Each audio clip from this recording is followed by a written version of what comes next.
My friends, it's good to be with you this Christmas time, perhaps especially this year. We reflect on that first Christmas when angels sang to announce the birth of Jesus, good news of comfort and joy. This year, good news has been in short supply. Our world feels battered and bruised, and we are weary, anxious, and worn out. For some, this Christmas will be particularly painful, I know. For those who have lost loved ones who've died during the past year, who may be anxious even now, for those who are in hospital or who are ill. And this year, many have lost their jobs or their businesses, and Christmas may be an extra strain. If Christmas is hard this year, be assured you are in my prayers.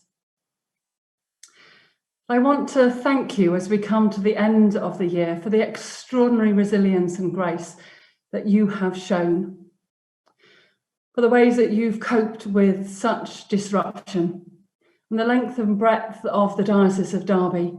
The good news of Jesus has continued to be made known, and we've seen that in transformed lives and growing church and building community.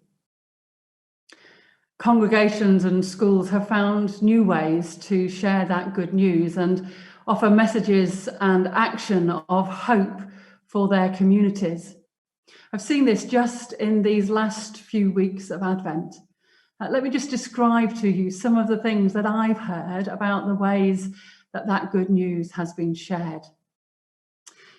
In worship together, in person and online, we've been using Christingle in a bag and live streaming carol services, Zooming nativities, opening churches to enable people to remember loved ones by placing stars on Christmas trees.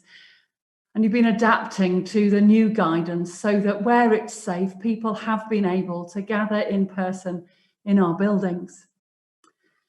And in serving your communities, for example, we continued resourcing food banks, delivering Christmas dinners and vouchers to the elderly and isolated, offering shelter to the homeless, supporting those with mental health crises.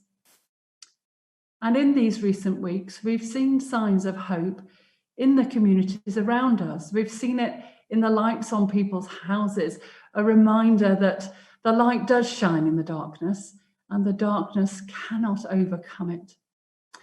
We've recognised it in retail and hospitality and leisure venues opened, which have been good for us and good for those businesses, even in limited ways. And of course, the launch of the vaccine has given us all hope that sometime soon, before too long, we will be able to hug our loved ones that we've not been able to see for so long and no longer have to keep one another at arm's length. Our faith teaches us, of course, that no matter how dark and difficult life may have been this year and may continue to be for the months ahead, there is in Christ a message of hope, good news for all. God is still speaking words of peace, comfort, and joy into our world, inviting us to trust in him, though we may be afraid. God's love for the world is unfailing and never ending, and is freely offered to all who would receive it this Christmas. Christmas does feel different this year, of course, necessarily smaller and simpler. But I hope even in that, this year our hearts and minds may turn back to that first Christmas morning, where in a strange town, alone and afraid, Mary and Joseph, without their family around them, experienced the kindness of strangers and found gentle comfort and unexpected joy in the birth of Jesus, the greatest gift of all. I pray that his birth may be comfort and joy for you too this Christmas. My friends, every blessing to you and a peaceful new year.